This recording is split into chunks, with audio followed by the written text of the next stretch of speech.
Why am I here? I ran into her at a supermarket I stopped by on a whim.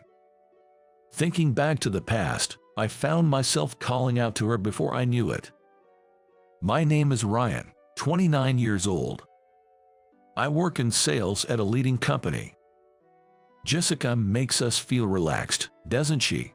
In recent years, Jessica, the receptionist at our office, has become the talk of the town. Famous for her beauty since she joined the company, she's known for her cheerful and bright personality, light makeup, and modest attire. She's popular not just within the company, but also with our clients. However, I never felt attracted to her, even though she's 5 years younger than me. We work at the same company, but the only interaction we have is when entering or leaving the office. Just a beautiful receptionist I exchange greetings with. I never thought our paths would cross beyond that. Hey, aren't you Ryan from the sales department? After work, I went to my favorite bar and there she was, Jessica, sitting at the counter, drinking alone. Good to see you. Surprised she remembered my name, I just greeted her and went to sit in the back. Ryan, if you're alone, how about joining me? However, I ended up drinking with her, called over by her friendly smile. I live with my family, but everyone is a lightweight when it comes to drinking. I got tired of drinking alone at home, so I've been exploring new places. This bar is really great. Jessica was drinking barley shot shoe. The owner, who came to greet me as a regular, mentioned that Jessica seems to be a good drinker. This place has a great owner. I recommend it if you're thinking of becoming a regular. As we both drank, the conversation flowed. I realized that Jessica didn't know she was referred to as the office Madonna or beautiful receptionist. When I casually mentioned the rumors about her, she just laughed them off, saying, "I'm not interested." Another round, Jessica said, passing her glass to the owner with enthusiasm. Watching her engage in lively conversation with the surprised owner, I began to see her in a new light. Eventually, we started running into each other at the bar after work, and soon we began drinking together more often. She laughs heartily and genuinely, without any pretense. I found myself increasingly drawn to Jessica, who deeply cherishes her family. We started going out on our days official. I couldn't ignore my feelings for her anymore. I had genuinely fallen for Jessica. I'm not very experienced in love. So, with a do-or-die attitude, I confessed my feelings on Christmas. I thought she would reject me, seeing me as just a drinking buddy. But her response was unexpected. "I like you too, Ryan." Jessica, blushing and looking down, responded in a soft voice. I was so happy, I couldn't help but shout for joy, which was unlike me. Our relationship progressed smoothly, and the happy days flew by. A year later, on Christmas, I proposed. Of course, Jessica said yes, and we became husband and wife. My colleagues envied me for marrying the office favorite. I was proud of my wonderful wife, but living together gradually led to struggles over differing values. "Sorry, I couldn't cook well today. I'll go buy some lunchboxes. Just wait a bit." Jessica, who usually got home before me, was eager to cook. But every other day, she'd fail and end up rushing out to buy lunchboxes. "Shall I cook dinner? If you push yourself too hard from the start, you might collapse." It's okay. I want to become a good wife by increasing the household chores I can handle quickly. Living together, I realized that Jessica was really bad at housework. During our dating period, I brought up the idea of living together several times, but Jessica said, "I want to live with my family until we get married." I respected her wish and decided we would live together after marriage, looking forward to it as a post-wedding joy. So, I hadn't realized her struggle with housework until now. The era where women do all the housework is over, and since we both work, I suggested sharing the chores right after moving in. Jessica honestly admitted, "I'm sorry, it's embarrassing." But I've never done housework before. I'm a complete beginner, so I might cause some trouble. She seemed to feel guilty about having no experience in housework, but I thought there was no need to feel so complex about it, as everyone starts as a beginner. Probably in Jessica's family home, her mother-in-law did all the housework. That's what I felt when I visited a few times. Jessica and her sister were pampered to the extreme. Though they were raised with care, it likely resulted in 25 years detached from household chores. Don't worry, we can learn together. To that, Jessica smiled softly and said, I was ready to be disliked for saying this, so I'm really relieved. From then on, Jessica put in a lot of effort. Eager to do the housework herself, she researched and experimented with tips from the internet. At first, I found her efforts endearing and watched over her, but she turned out to be surprisingly unskilled. I did the shopping on my way home.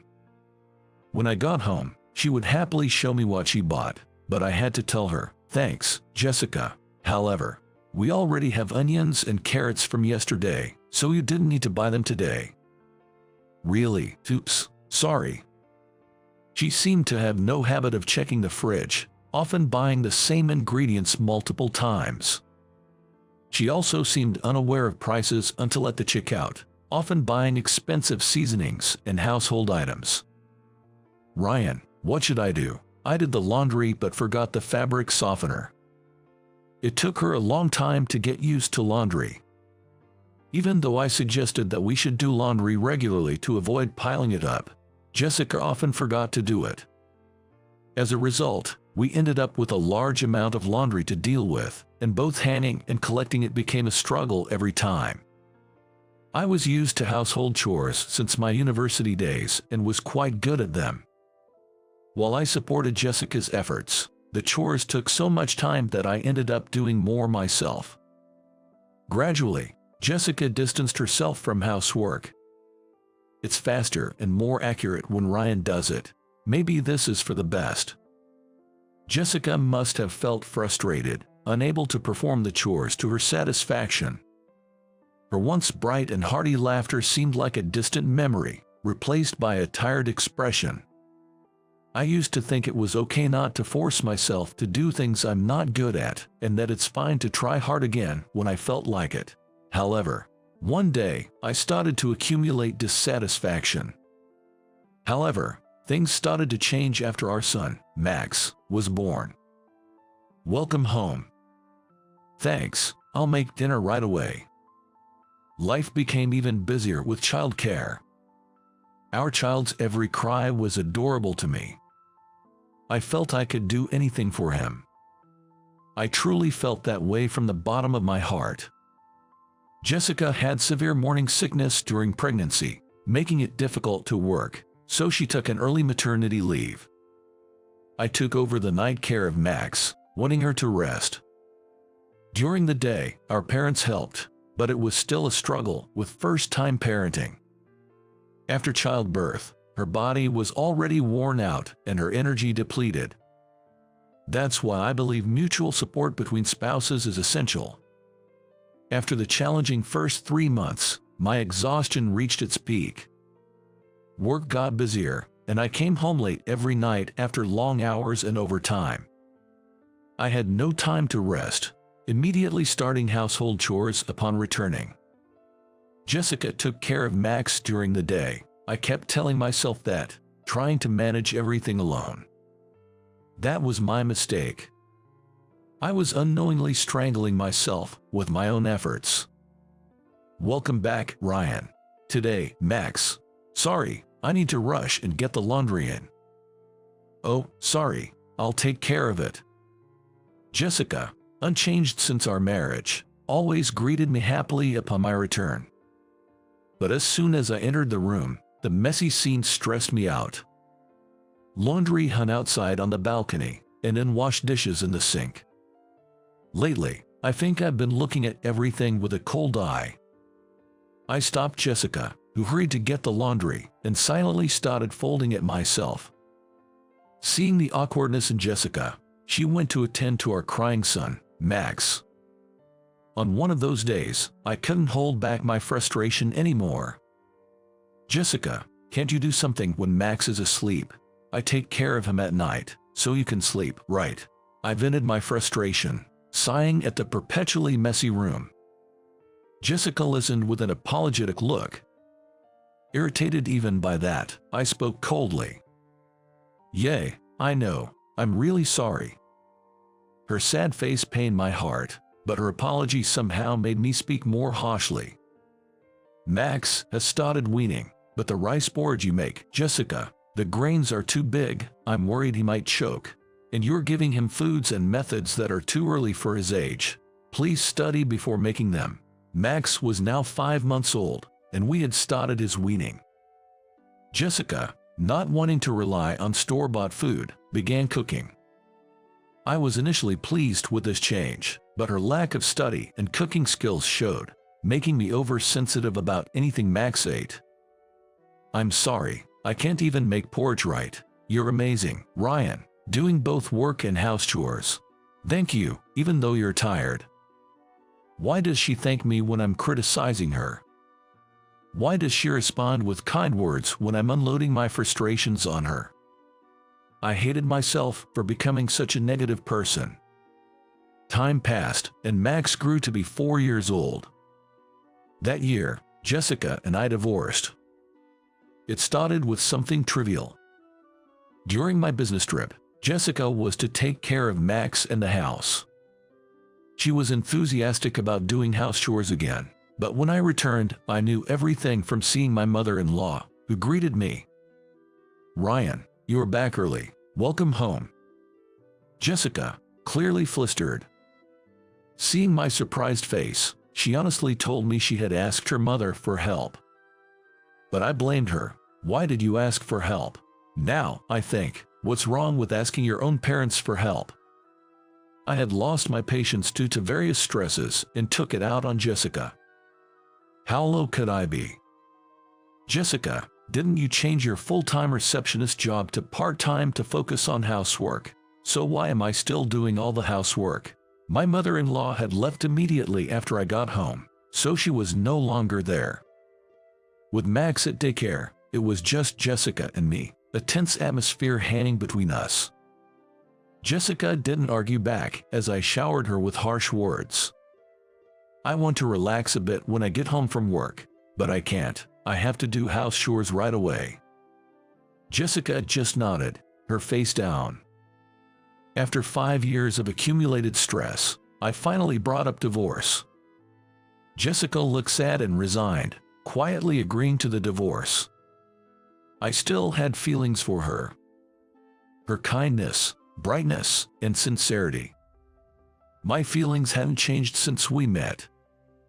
I didn't want to divorce, really.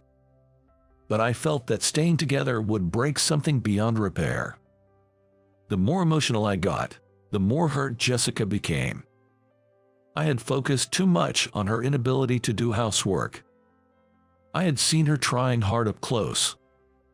I realized she felt sorry for not being able to do certain things. It wasn't Jessica's fault. I knew this better than anyone, yet somehow we had drifted apart. "Please take care of Max." I agreed to take Max, with the condition that Jessica could see him whenever she wanted. Jessica had nowhere else to go, so she returned to her family home, and I, coincidentally, got a transfer to a branch office and decided to move. I worried about changing Max's environment at such a time, but since the transfer was within the same state, I decided to take him with me. "Ryan, how has Jessica been since she quit her job?" A few years after our divorce, I returned to my original workplace. I noticed Jessica's absence at the reception but didn't know she had quit. Apparently, it had been mentioned in the company newsletter, but I hadn't had time to read it amidst my busy days. I didn't know she quit. "Is everything okay?" Reacting to a colleague's intriguing comment, I learned that Jessica had resigned suddenly after becoming emaciated due to the mental shock of her mother's death. She probably didn't tell me about her mother's passing or her resignation to avoid worrying me. I remembered her close-knit family. They were genuinely close, always filled with smiles. Her mother-in-law was always at the center of it all. She had always treated me very well, and now I was worried about how Jessica was coping after losing her. I tried calling her, but the call never connected. We had only communicated via email about Max's visitation. Thinking she might check her email when she had time, I sent a longer than usual message, mentioning I heard about her resignation and asking if she was okay. Her reply came quicker than expected, just one word, yes. Worried, but remembering we were now strangers, I didn't continue the conversation. Then, on a Sunday, 1 week before Christmas, I took Max shopping for Christmas. Every year, we decorated and prepared lavish meals, just like when we were a family of 3. This year, I had forgotten to reserve a cake, so we were out looking for a bakery still accepting orders. Max, this bakery still accepts orders. Which Christmas cake would you like? Finding a miraculously available bakery, I asked him, but his unexpected reply took me by surprise. I want the cake I made with Mom and Dad together. It was from the Christmas when Max was 3. That year, having forgotten to reserve a cake, we decided to buy sponge, cream, fruit, and candies from the supermarket and decorate it ourselves. Though inferior in taste and appearance to store-bought cakes, the joyously decorated cake became a delicious and memorable experience. All right, let's make a cake this year. Really? Yay. Max jumped with joy at my words. In my memory, Jessica happily decorated the cake. It felt a bit lonely to make it without her this year. Mom likes this cake. Max pointed at a fruit tart in the display, Jessica's favorite. Shall we buy it and take it home? Now, compared to those times, my work has settled down, and I have more peace of mind. I regret everything: the divorce, the harsh words I said, my selfish behavior, and the cold attitude I had adopted. It's too late for anything now. Then came Christmas. I left work early to find strawberries for the cake. Typical of the Christmas season, many places were sold out. Finally, at the 4th store with strawberries, I felt relieved, and then my heart skipped a beat when I saw a woman arranging items in the deli section. Jessica, the woman in the mask and apron, was undoubtedly Jessica, and I instinctively rushed over to speak to her. Jessica, what are you doing here? Ryan. Jessica looked at me, surprised. Max was now in elementary school, and Jessica and I had no reason to meet anymore. Seeing Jessica for the first time in a while, now thin and worn out, pained my heart. I wish I had paid more attention to her earlier. Jessica, what time do you finish work? Before I knew it, I was asking about her shifts in time, and after a few minutes of waiting outside the supermarket, she came out. You really waited for me. Jessica was even more surprised that I had waited. Of course, I'm going to make a Christmas cake with Max, and we have other preparations too. If you're okay with it, why don't you join us? I knew Max would be thrilled to see Jessica. He always talked about her happily after their visits. Above all, I wanted to invite her. I was worried about her, and I thought there must be a reason we met again on this Christmas, a day with special significance for us. Is it okay if I join? Jessica asked tentatively, but with a hint of happiness, and I nodded back with a smile. On the way home, bracing for an awkward silence, I asked her about her life after the divorce and following her mother's passing. After the divorce, I stayed with my parents for a bit. Jessica shared that she had initially returned to her parents' house after the divorce but then decided to live alone, hoping for a day when she could reunite with me and Max and gain life skills. But then her mother became ill and eventually passed away. Unable to rely on her married sister for help with her father, Jessica returned home to care for him and switched to her current job for its flexibility and proximity. She also talked about the challenges of balancing work and household responsibilities. I realized that it was no wonder you were upset back then. I'm sorry for putting you through so much. I should have found a better way to express myself, and I was too stubborn about doing everything myself. I'm sorry." Jessica never blamed me. I thought about how endlessly kind and strong she was. We exchanged apologies and felt a bit awkward, but we soon arrived home. "Mom, you're here too." Max, who had just returned from school, was delighted to see Jessica and eagerly led her inside. I followed them into the kitchen, placing the strawberries I had bought on the counter. Jessica, unsure where to go, was invited by Max to join in the kitchen. As we started making the cake, it was like the old times, a fun and lively atmosphere. Jessica, initially hesitant, joined Max in playfully decorating the cake in a whimsical way, and Max, inheriting Jessica's hearty laugh, enjoyed every moment. Seeing this familiar family scene, I felt a warmth in my heart. Jessica, too, seemed moved, her eyes moist as she bit her lip, laughing as she and Max bit the finishing touches on the cake. The completed cake was a creative masterpiece. The party was a blast, and the cake, despite its outrageous appearance, tasted like the best in the world. Max went to bed happy and content. As snow began to fall outside, and with Jessica saying her home was only 2 stations away, I almost insisted that she stay the night, and she agreed. We opened a bottle of champagne I had bought on sale and had a drink together for the first time in a long while. Jessica must have been going through a lot. Despite being 5 years younger than me, her skin and hair looked worn out. "Hey, Jessica, can't we start over? I know it's selfish, but I've been regretting. I hurt you, but my feelings for you haven't changed from the start." I abruptly brought up the idea of remarriage. Jessica, looking incredulous, responded in a quiet voice, "But I might just become a burden on you again."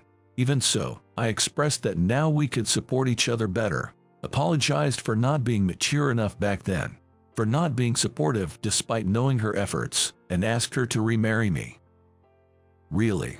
Of course, let's work on it together." Jessica nodded, tears in her eyes, at my words. And so, we decided to remarry. Half a year later, after much effort, Jessica's skill in housework had improved significantly. I also began to enjoy doing household chores with her, and now Jessica, eager to try complex recipes, even started attending cooking classes. Max was delighted that the family was back together, becoming brighter than before. I also realized that I lacked DIY skills, or rather, I was not good at making things. I noticed this during Max's summer vacation project, and surprisingly, Jessica was quite skilled in such areas. Now, we can proudly say we are a good couple who support each other in our weaknesses.